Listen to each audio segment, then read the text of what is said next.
everybody. It's Dr. Nicole Bonner with Thrive Chiropractic Coaching, and welcome to the Wednesday workshop. So, do you take a personal inventory in yourself? Do you take inventory of yourself? So many times we go through life and it's very task driven. We go from task to task to task, from work to home to family to friends to colleagues to teams. And sometimes it's easy to catch ourselves falling into a state of unconsciousness. Do you ever feel like you're going through the world sometimes and you are like the horse in Manhattan who have the blinders on their eyes, right? You're just going through life. You're going from task to task to task, and you're forgetting to take an inventory of your own personal growth. Well, every year this is a ritual, this is a habit that I do every year right around the end of December, just before the new year, just before January. So always make sure that I do this before January. I like to take a personal inventory of my life, of my growth, of my progress, of my contribution. And so these are all of the things that I take inventory on. It's like a time where I snap out of the unconscious state of having a task driven life, and I really become conscious or clear of where I am. And so there are a number of questions that I like to ask myself at the end of every year before I create my yearly goals, before I create my vision board for the year. Yes, every year I create a new vision board for my life. I have an interesting story. I'm going to share with you guys a little bit about that. But there are very specific questions that I like to ask myself every single year as kind of a thermometer or a scale of how I'm doing in my personal growth. As you know, growth is one of our top core values. It is also one of our top human needs as human beings. Every human being has a deep desire to grow, to go to the next level. And the only problem or the only challenge with that is that you don't want to become so task driven that you forget to grow. So here are the questions that I consciously ask myself at the end of every year preparing for my new goals. The first one is did I reach my goals from last year? All right? So I take an inventory. And I take an inventory of all of the goals that I set from the previous year. I cross off the ones that I've accomplished. I promise you should actually do this on your paper. Actually take your pen and paper and cross off that goal. If you made it happen, if you hit your goal, cross it off. It is such a feeling of accomplishment. It is such a feeling of growth. It is just a really great feeling. Okay, if you did not hit certain goals, ask yourself why. So become very conscious and aware of why didn't you reach the goals that you set out to reach. Maybe you need to learn new skills in order to reach a certain goal. Maybe you need more knowledge on a certain topic or in a certain area. Maybe you just need to be re-dipped, man. Maybe you just need a little bit more passion. Maybe you forgot your why. Have you ever gone through life and got so busy with the daily tasks of life that you forgot your why? Why did you become a chiropractor to begin with? Why did you set these silly goals to begin with, right? So maybe you need a refresher or a reminder of your passion, your life's purpose, your soul purpose, your why. Um, get clear on your goals for your new year. So, what does that mean? Once you cross off those goals, always set the bar higher, right? It's like the high jumper. You're starting out lower when you're first learning, right? You're starting out low, you're adding, and you're increasing your standards so that every year you're pushing the needle, you're driving higher, you're increasing growth to the next level. Guys, what's that saying? It's an old cliche. When you stop growing, you start dying, right? Do you guys remember that? So set clear, concise goals for your upcoming year, for your future year. And um, as I had mentioned before, one of the ways that I like to do that, in addition to physically writing my goals down, guys, research shows that when a person physically writes their goals down with a pen and paper on a piece of paper, what you're doing is you're psychologically, you're neurologically wiring those goals into your nervous system. That so the research shows that when you do that, you are significantly more likely to hit your goals than by not writing those goals down. Well, another way, I'm a very visual person. Are you guys visual? Because I'm very visual. So another way that I really like to get my goals out of my head and onto a platform is with a vision board. I love creating vision boards because at the end of my year, I love to go back to my vision board and I love to kind of cross off or cross out all of the things that I've achieved, all of the things that I have attracted into my life, all of the blessings that have occurred over that year. And I like to be able to cross that off my vision board. Not only that, but I keep my vision board on my dresser in it's gigantic, by the way. My vision board is absolutely gigantic, and I keep my vision board on my dresser in my bedroom. And the reason why I do that is because that is something that I look at the first thing that I when I wake up. It's the last thing that I look at before my head hits the pillow, and it's what I look at in between my wake up and and the time that I go to sleep that evening multiple times per day. It's what gives me safety, security. It's what it's what gives me a foundation. I can look at that vision board and it is a reminder every day of what my intention is for that upcoming year. This is a really fascinating story. I love this kind of stuff, by the way. I love attracting and attracting things and people into my life. I love manifesting. I just think it's the most wild thing ever when you manifest something. And so, just a really quick story on how powerful a vision board is we have been, my family and I have been looking for a new home for quite some time now. And if you are looking for a new home, you will probably agree with me that at some point of looking for a new home, it could, especially in this market, get pretty dang frustrating, right? And so at this stage in life, we have a very specific checklist of some of the things that we need in our new home as we grow, as our family continues to grow, as our boys are getting older, as they're looking at colleges and getting ready to move out, as they have girlfriends, right? All of these life changes bring us is bringing us a different need for a home, and so we've been looking for a home, and we have this very specific checklist. And about a month ago, I went to look at a home, and the moment I walked into this home, I felt like I was home. I felt this feeling of confidence, of peace, of relaxation in my body. I just everything about this home I absolutely loved. And the most fascinating thing about this home was that as we were walking out the front door, my son Lucas, who was with me, we were touring this house. As we were walking out the front door, getting ready to leave, Lucas looks over to me and he says, "Mommy, this is the exact house that is on your vision board." And I looked at Lucas and I was like, "Holy shit. You are not kidding."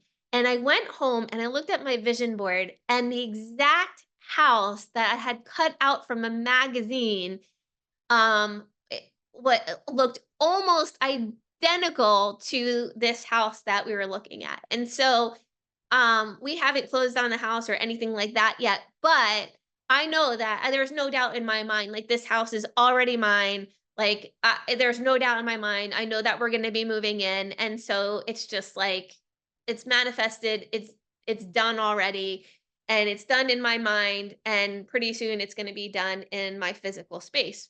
So that's the power, man, of setting goals and writing them down and getting clarity and having a clear vision and and the power of manifestation and attracting this stuff into your life. It is very, very powerful. So if you find yourself just struggling for time and not keeping up with time and feeling like you never have enough time and feeling like everything is so task driven and you're not getting things done and you're not moving the needle, this exercise in creating this vision board and specifically taking the time out of your busy life to get clarity on what it is that you want, what it is that you desire, writing it down, getting it on a vision board, all of that, I promise you, will start to help you to push the needle forward.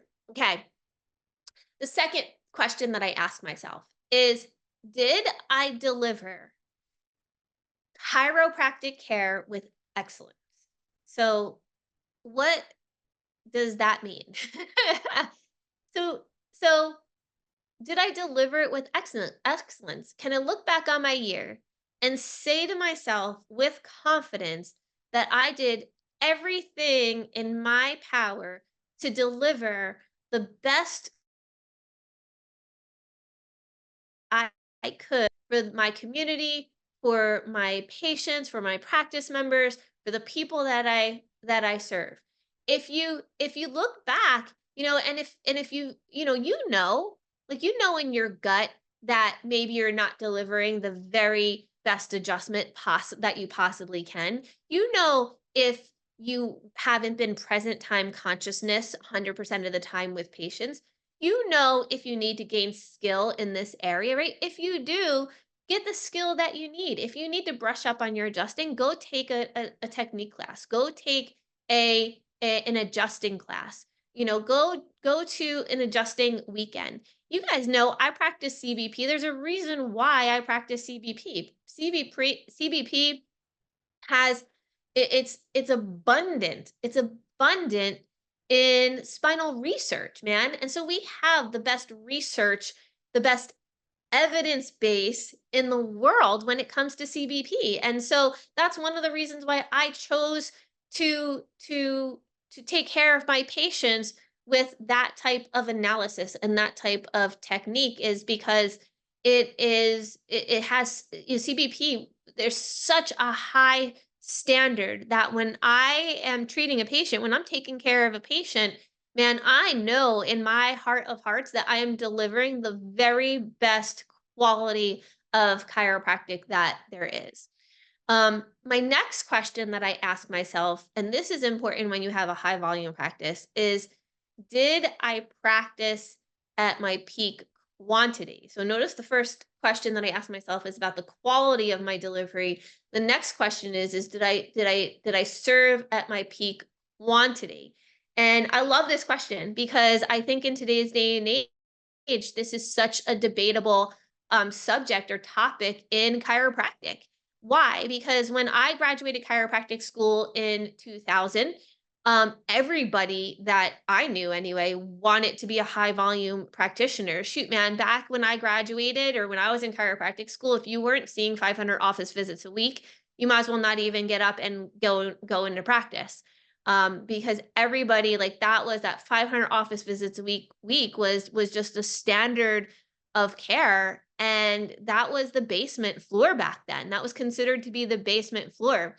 And so people who were seeing 6, 7, 8, 900, over 1,000 office visits a week, everybody wanted to be doing that. Everybody had a desire to do that. Everybody was seeking to serve more people and to serve the masses, and somewhere along the line that got a bad, I don't know, got like a bad reputation somewhere along the line. I have no idea where that bad reputation came from.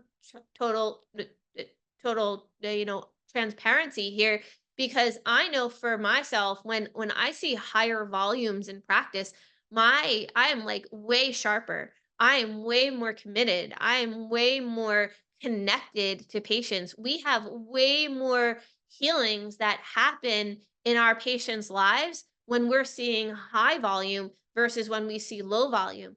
And my everything in my body, my physical body, my soul, my energy is in a constant peak. It's at a constant heightened state when we're seeing high volume. It is one of the best places that I can be in. And so where this whole high volume thing got a bad name, man, that's false. You've been taught, I don't know if it's fear, but what you've been taught about not serving at a high volume, that's false information. You're not going to, if you serve at high volume, you're not going to burn out your body. You're not going to injure yourself. You're not going to have to retire early. All the high volume doctors that I know of, man, they were serving patients high volume into their 60s, 70s, 80s, and even 90s. Like they were serving high volume until the day that they died of old age, right? And so I think our profession has been fed a lot of poor information, a lot of false information, a lot of fear driven information about seeing high volume. Because here's the thing, guys, chiropractic changes people's lives. It can change the course of humanity. And there are not nearly enough of true, real chiropractors out there to serve the masses of people, to serve in the entire world. There's just not enough of us. So the more that we can get out of our four walls and share this beautiful thing that we call chiropractic, the more people that we can lay hands on, the more people that come through your office and get adjusted and have subluxations and interference to their nervous system removed and nerve function restored so that the health of their body can be restored. The more people you can do that for, the better the entire planet, the better humanity is going to be for that. You guys understand the impact that you can have. And so one of the things that I want you to think back at the end of your year is, did I do enough? Okay. Now, for some of you out there, warning, warning. I sound like an AI robot. Warning. I'm not a robot, by the way. It is really me. Here's a warning to some of you. So some of you are already overachievers and you're already doing a lot. So there's always that fine balance of like I don't want to use the word burning out. I don't like that word burning out because if your soul is right, if your purpose is right, if your passion is right, you're never going to burn out. Like there's no such thing as seeing too many. There's no it'd be like saying, "Well, I helped too many people today, so I think I'm burned out." No, like when you help people, you actually feel the opposite of burned out, okay? So when I say look back on the end of the year and ask yourself, "Did I do enough?" I guess the better question is did I do enough to contribute to the lives of others? Did I do enough that for pushing the needle not only for myself but pushing the needle for the families in my community? All right, so that's a really great, so quantity, quantity, quantity, quantity. All right, I love that. The next question that I ask myself is, or the next inventory question that I ask is, how has my attitude been? Man, eek. I don't know, man. Sometimes, uh, I'm Italian, so sometimes maybe my attitude is not the very best. Can any of you guys relate to that with me? But an attitude of gratitude, man, is so important. And an attitude of gratitude will actually change the course of your life because when you have an attitude of gratitude, your whole vibration is different. Your whole physiology is different. And when your physiology is different, you attract different things into your life. You attract different people into your life. And not only that, but when your physiology is different, when your physiology is in a state of peace, love, kindness, love. Yeah, I know I've said that twice now. Love 3 times. There you go. Love 4 times. And gratitude, people are going to respond to you in the like, man. They're going to respond to you with gratitude and thankfulness. And we had just this awesome experience just today in our office. And we had a patient who has been in our practice for, I don't know, 6 or 7 years now. He is a lifestyle, what we call lifestyle wellness patient, meaning that he does not come because he has pain. He does not come because he has any type of symptom at all. Sometimes he has pain, sometimes he has symptoms, but that's not why he comes to get checked regularly for subluxation. But he comes every week to get checked for subluxations, whether he has symptoms or not. And he does that so that if he does have subluxations, we remove the subluxations. We remove the interference between the energy between his brain and his body. That allows his body to work properly. And he understands this. And the coolest part about this story that I'm telling you right now is that he was due for his renewal in our office, right? We do yearly renewals in our office, and he was due for his renewal today. And so he comes in, and we do his updated exam, and we do our objective findings that we use in our office, and then I go over the finances with him, and he decided to do a prepay for his year of care, which is very common in our office. And here's the most fascinating part. You guys ready for this? The most fascinating part about what happened today in his renewal is that when he went to the front desk to make his payment for the year, um, my all of a sudden my front desk comes back, and she grabs me, and she's like, "Dr. Nicole, I need you up here at the front desk." And I'm like, "What's up, Colleen?" I thought, maybe the patient had a question, or some question about his care, or his yearly investment or something like that. I said, "What's up?" She goes, um, "Bob wants to pay us $100 more per person on our team as a gift, as a gratitude to our team." And she goes, "I don't know what to tell them." So of course I went up and, thanked the patient immensely, right? We were all so grateful for his generous offer. And of course we didn't take that offer because my team makes really good money.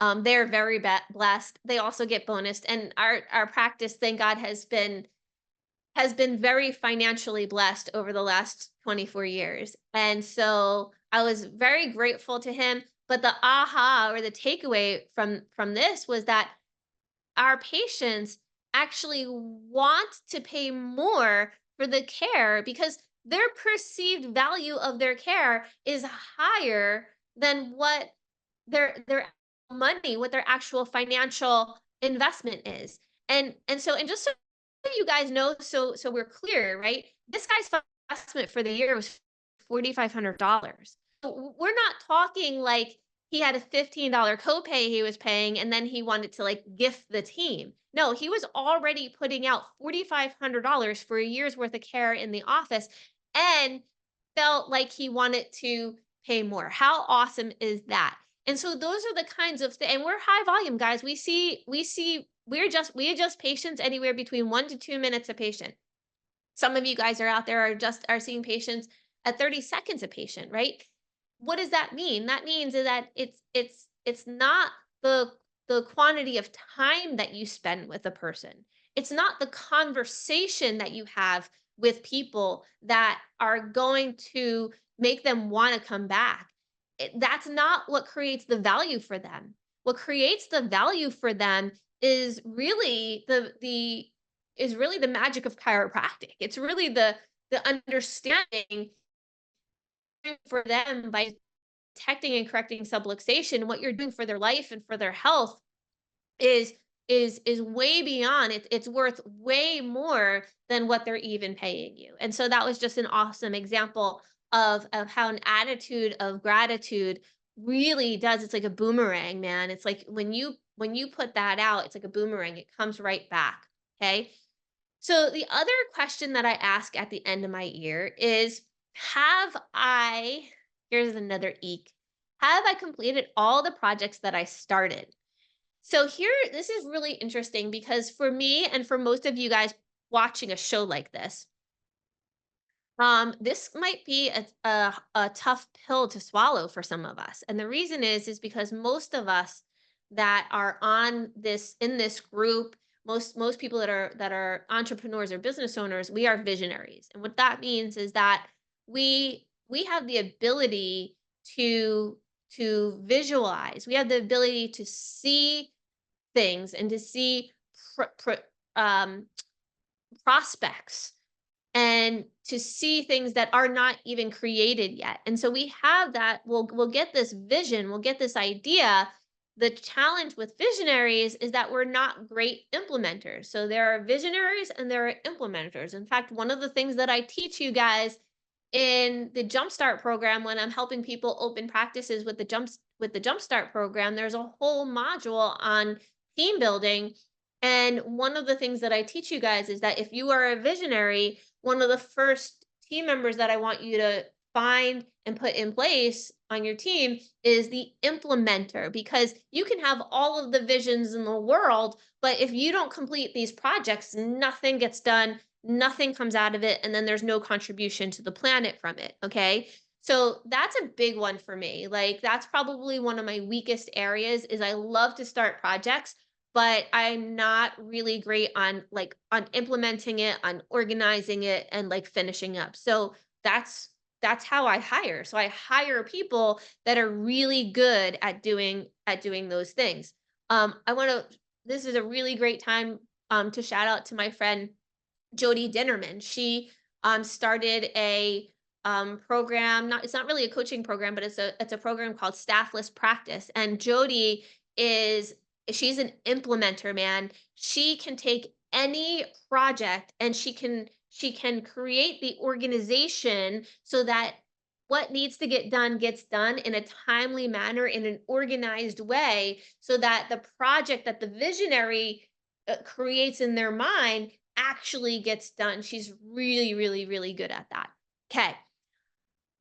Number 6. So the next question that I ask myself is, has fear been holding me back from having my best life yet? And so if there's one thing that's going to stand in your way of your greatest potential, and abundance and prosperity in your life, I can tell you right now, hands down, it's the fear. And really fear comes down to two things. It's um not being loved, and not the fear of not being loved, and the fear of not being accepted. And so as you guys know, you guys wouldn't be on this in this group if you didn't know this already, but I help new chiropractors, or not just new chiropractors. I help some chiropractors that I help open practices have been in practice as associates for years, sometimes even decades. But I help chiropractors open practices, and I will tell you, hands down, the number one thing that holds them back is fear. And I see it in so many different aspects of opening the practice. So sometimes it's a fear of finances, of like, hey, am I going to have enough finances to open my practice and sustain while the practice gets going. Sometimes it's fear. A big one is fear of rejection. Like so many people are afraid to be rejected. But here's the thing, you guys. Here's this. Write this down.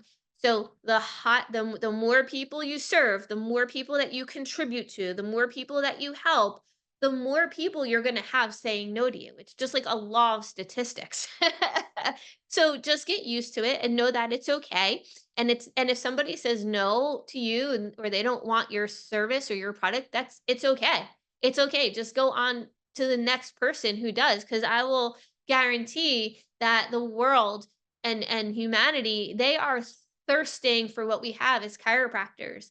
And so if somebody turns you down, or they don't agree with your philosophy on health, healing, and chiropractic, or if they don't want to uh, come into your practice as a patient or sign up for your care plan, that's that's okay. Because once again, the more people, the bigger impact that you make in people's lives, the more people you're actually going to have telling you no, but the more people that you're going to have telling you yes, right? So for every no, you're also going to have, 2 or 3 or 4 or 5 yeses. All right. So don't be afraid of those no's. They don't really hurt that bad. They're kind of like rubber bullets. They bounce right off. Okay. Um, all right. So the other question that I ask is, how much time have I devoted? This is a big one, you guys. How much time have I personally devoted to un to unprofitable efforts in which I could have used that time to put toward things that may have been more productive or more profitable. Okay. And so this is a big one, especially for people who are opening practices, because kind of a theme that I see with every single person opening a practice is time. They run out of time. They're not really great at managing their time because because here's the situation. This is what they're going from. They're going from maybe being a chiropractic student or an associate, where their job is to wake up in the morning, maybe do their daily routine, go to their office and be the doctor. And by 6, 7, even 8 o'clock at night, they're done being the doctor and they get to go home to their family, their friends, and their loved ones, right? That's what most associates are used to doing. Even that's what, even in school's like a little bit more intense, right? But even in school, you have one job and one job only. That's to be a chiropractic student. Okay. If you're an associate, you have one job and one job only. That's to be the doctors, to show up and do all the doctor stuff, adjust, x-ray, exam, doctor's notes, reading x-rays. That's all doctor stuff. Okay. When you become a business owner and when you open a business, now you have literally made the decision to have two jobs. Okay? And for most people, not everybody, but for most people, this is a huge jolt to the system, because now they get done with their day at the office being the doctor, seeing the patients, taking the x-rays, doing the lines on the x-rays, writing your notes at the end of the day. And for a business owner, now when you go home, you have to do all the business stuff. What is the business stuff? Well, answering emails, handling team, um handling, you know team trainings, designing team trainings, creating systems for your office, creating back office systems, looking at what's working, looking at what's not working. When you find something that's not working, problem solving it, creating a solution, putting somebody in charge of that, um, handling handling objections, looking at profit loss statements, quarterlies, weeklies, annualies, biannualies. I mean, like running a business is a whole second job. And for some people, that is a culture shock for them. And so when they get this shock, they're just like task to task, task to task to task, and and they forget to be present time conscious, and now they're not moving the needle. Now they're just trying to keep their nose above the water. And so I see this so often. And so it's really important to be doing these check-ins with yourself, to kind of take this mental seat for a moment to say, all right, where am I? What am I doing? And what could I be doing that's gonna get me further along? That's gonna get me closer to my goal. That's gonna get me closer to my vision. Okay. So really, really important. Because I've seen, some people have like no problem, making that transition. And then like other people have either quit or they're like getting a divorce, because of it, because of that culture shock. The spouse is used to the spouse is used to their partner, their partner who's a chiropractor being an associate.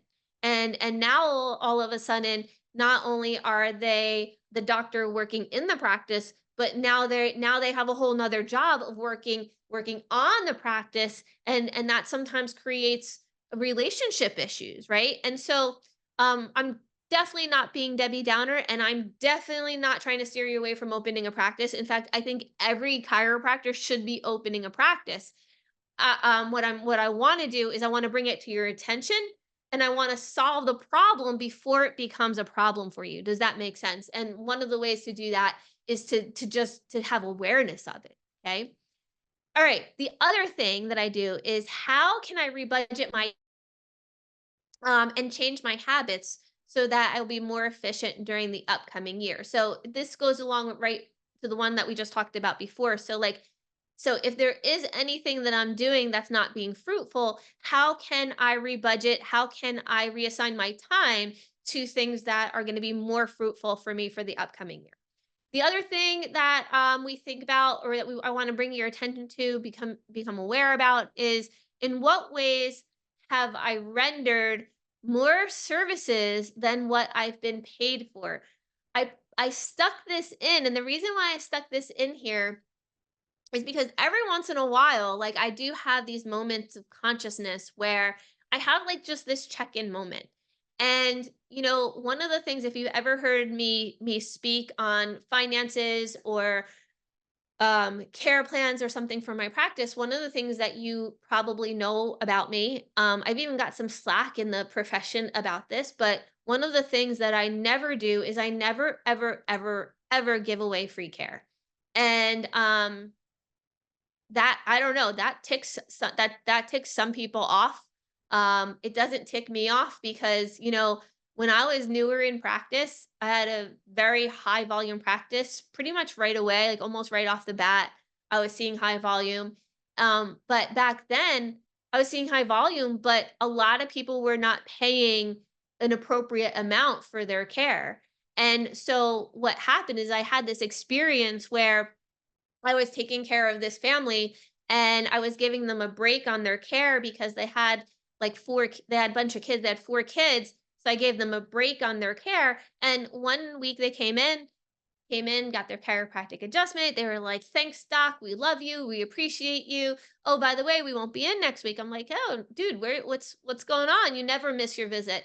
And they're like, "Well, we're going down to Disney." Now, if you guys know anything about Disney, to go to Disney, even back then, which was probably about 20 years ago now, even back then, 20 years ago, it was probably, I don't know, $25,000 for a family of 6 to go to Disney. And that's, you know, being conservative, right? And so, man, I just felt so used. I just felt like so taken advantage of, that they couldn't pay like a couple $1,000s for the care in my office. I almost felt like they didn't appreciate the work that I was doing for them to keep their family nice and healthy. But yet they were willing to pay tens of thousands of dollars to go see Mickey Mouse. So I felt like there was something really incongruent there. And so ever since then, I don't give away free care at all. Do I help people out? Of course I help people out in certain situations. But but my belief is that people are actually very powerful. So I see people, most people see people. So most people see people as people who have a lack of resources. I actually see people as people who have an abundance of resources. I think that the majority of the world's population, especially here in the US, we have an abundance of resources. And I also believe that people are powerful. They're powerful beyond understanding. People are powerful beyond belief. And so my belief is that when a person really wants something, they find a way to get it. And when somebody really wants something, they find a way to get it. Think about it. You're the same way. If there's something that you really want, there's something that you really desire, and you may not have the money or the resources or finances in hand at that moment, but you really want this one thing, you're going to figure out how to get it. You're going to, think of like an addict, man. They may not have the money in hand for their next fix, but they're going to figure out a way to get it. Why? Because people are powerful.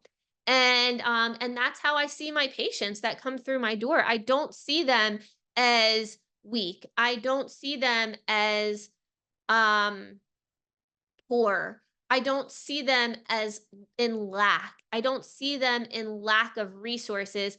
I see them as abundant and I see them as prosperous and I see them as powerful um humans, beings. I'm always really conscious of, making sure that I am in fair exchange with the people that I serve, and also in fair exchange with the people who are serving me as well, right? And then the last one that I wanted to chat with you about was, um, if I had been, if you had been a purchaser of chiropractic care, meaning if you had been the patient of chiropractic care in your own office, would you have been satisfied? I think this is a brilliant question to ask yourself at the end of every year. If you were the patient, would you have been satisfied with the care that you received? And I'm going to leave you guys with that question because I think that question is such a powerful question. And if we're honest, if we're honest with ourselves and we're honest with each other, that question can really lead to a tremendous amount of growth and productivity and also contribution for you and your practice. So, happy Wednesday. Have a phenomenal week. And I will see you next week on our Wednesday workshop.